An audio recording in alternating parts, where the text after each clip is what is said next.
Hey, everybody. Excuse me. This is Dr. P again.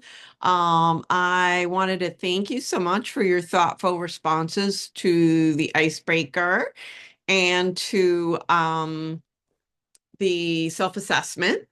And I also wanted to give you my own icebreaker because I didn't quite do that yet. So as maybe you know, if you got into some of the nooks and crannies of the Brightspace page. I have been at Empire State University now for this makes my 1 year anniversary, but I've been teaching college for a long time. Immediately before this, I was at Bronx Community College, part of CUNY, for 9 years, and then in a bunch of different places.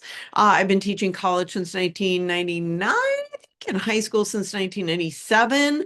I was a full-time high school teacher for 10 years, and so probably my organization that you know might come from that. In addition, I am a full-time small business owner. I run a small tutoring company called Crimson Coaching, which you can feel free to check out if you like.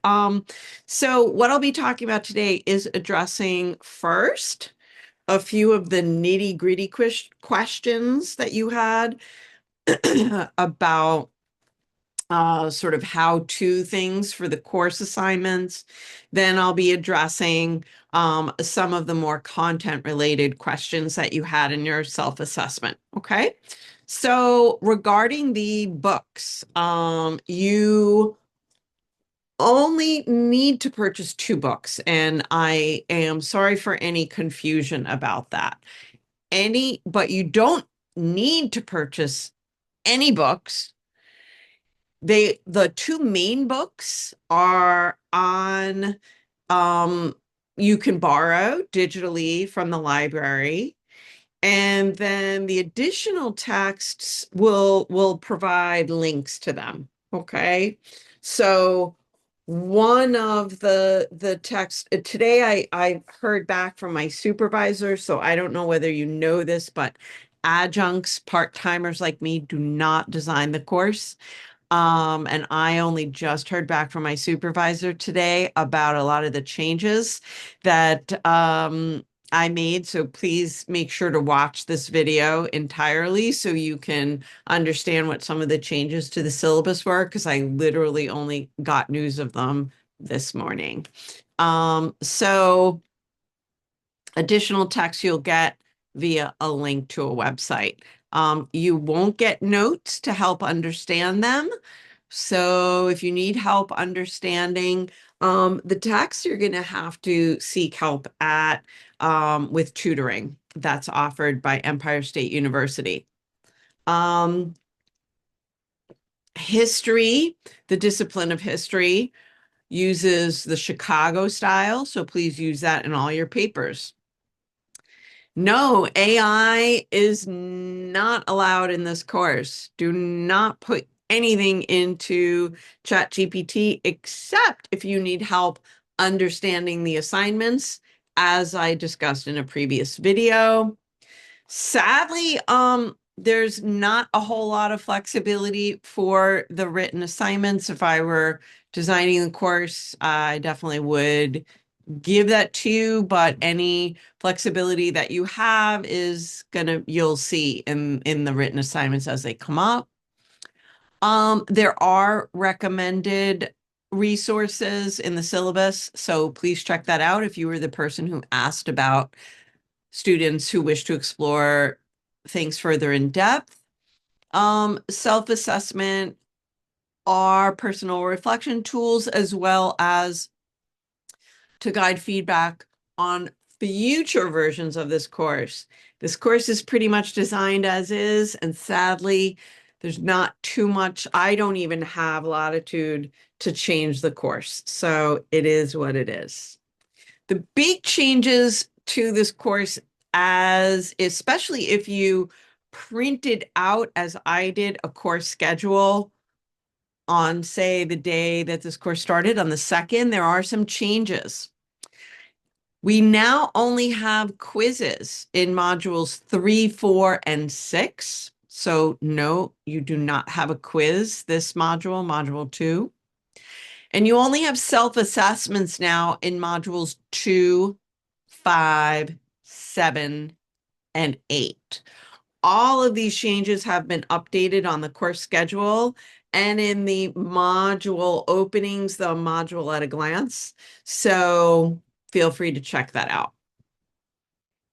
You can tie Enlightenment ideals to modern issues like science and human rights in your assignments if appropriate. But my biggest recommendation to you is always follow the instructions of and answer the question that's being asked. Okay. For the person who asked, why did the Enlightenment ideals not apply to women as much as men? I would say and only men rather than as much as men, even though we have a whole module dedicated to women and the Enlightenment. There are many historians who really believe that, certain Enlightenment ideals, like we hold these truths to be self-evident, that all men are created equal in the Declaration of Independence is actually the word men really sort of when written at the time did not mean women and men. It really did only mean men. And in fact, it only meant white men that owned property. And so, we'll notice this kind of tension between the universalism of a lot of the Enlightenment ideals and then the real world on the ground, narrow focus on who actually got to enjoy those ideals. Yes, you're going to learn about and from Locke, Kant, and Wollstonecraft, as well as how these thinkers influenced each other. And sadly, though, we're not really going to be having too many Enlightenment voices beyond Europe, and then primarily England and France and Germany. And then a little bit later on, North America. Sadly, we won't really be looking at the expansion of these ideals into Asia, Africa, and Latin America. Regarding causes of the Enlightenment and various explanations to your questions. So someone asked, did the Protestant Reformation influence the development of the Enlightenment? So in a very long way, yes, right? The Protestant Reformation, which itself really began by questioning of medieval thinkers starting as early as like the 14th century and Jan Hus back in Czechoslovakia or the Czech, what's now the Czech Republic. This notion that individuals could interpret the Bible directly without the intercession of a priest, that was at the hallmark of Martin Luther's 95 Theses and the Protestant Reformation itself, of course, comes to influence European thought.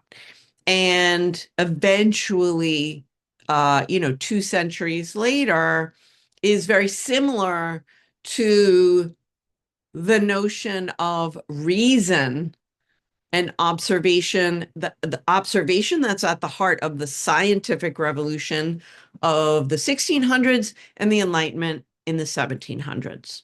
Nevertheless, it would be unrealistic to think that religion completely stopped being a force in European life or American life, right?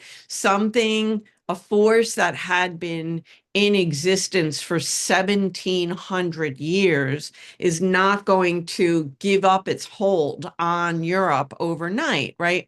So I think that we really, a lot of times students who are early historians, like you all are, sometimes can think that, well, Enlightenment started, it's about reason, everybody stops believing in religion. No, when that's actually not the case. There was this tension, really, between religion and reason that persists, one could argue well into the 20th century, right? When we look at 1925, the Scopes monkey trial in the United States, this notion that John Scopes gets fired for teaching evolution in Tennessee, uh, because the state of Tennessee was still teaching creationism, right? That's more than 200 years really after the start of the Enlightenment. And there's still this real tension between religion and reason. And many people could argue there's still that tension today in 2025, right? So, let me see. I have a document here. I'm looking at more questions. So, in the same way that, we could draw a sort of a faint line between the Protestant Reformation and the Enlightenment, that's not a direct cause because they're clearly 200 years apart. Someone asked whether the Enlightenment led to radical liberal ideology like Marxism. Well, yes, in a very indirect way, right? Because I think that Karl Marx would argue that he was observing history, right? And the class struggle across history. And so it was his hypothesis that there would eventually be a struggle between classes and that the proletariat would overthrow the bourgeoisie and would take control of the means of production. He would argue that this was reason that led him to this hypothesis. Okay, so I would just say in terms of Marx's method, yes. Um, and we'll learn about also how the Enlightenment led to the founding of America and America's founding ideals as well. Some things that people brought up in their self-assessments that you might want to discuss in a discussion or a written assignment. It's kind of beyond the purview for me to respond to all of you directly. Would be the person who talked directly about Kant defining the Enlightenment as a mental state. You could address that in your discussion. Someone asked, do I anticipate a new version of the Enlightenment occurring and what would that look like? Well, that would presuppose that the Enlightenment is gone. And often when I look at the state of certain philosophies that people hold, like, anti-vaxxers, I wonder about the state of science and people's ability to make rational observations based on science. So certainly sometimes I fret that the spirit of the Enlightenment is gone. However, I don't sadly see too much of a renaissance of the Enlightenment coming back based on, sadly, the proliferation of fake news, AI leading people astray and people believing it, and the proliferation of anti-intellectual and anti-scientific beliefs in the public sphere. So, but I'm a pessimist. I'm old. You guys are new. Hopefully, you're more sanguine than I am. Um, you know, I am not an Enlightenment scholar myself. My specialty in graduate school was 20th century immigration and cultural history. So I actually don't know whether Enlightenment thinkers were afraid of the consequences of challenging the status quo. I can only surmise that as human beings, they might have been, right? I mean, if you were writing at the time of Louis the 16th, and you know, he was a divine right of kings. He could take you away at any moment and imprison or kill you. Sure, I bet some of them were afraid, just like activists of our own day, I think, are afraid of the power of the government to censor, silence, or imprison them. right? But they go ahead doing it because they think what they think is right. And then finally, someone asked if the philosophe saw modern America, would they alter some of their ideologies after seeing it? I'm not sure what you mean by that. Um, After seeing what exactly, but then related to that, someone asked why are certain sections of American society trying to walk back Enlightenment ideals? Well, I think because I mean, this is my own personal opinion. You guys are more than welcome to have your own personal opinions, and you can certainly challenge me in the next discussion if you don't agree, because I'm not saying I am right.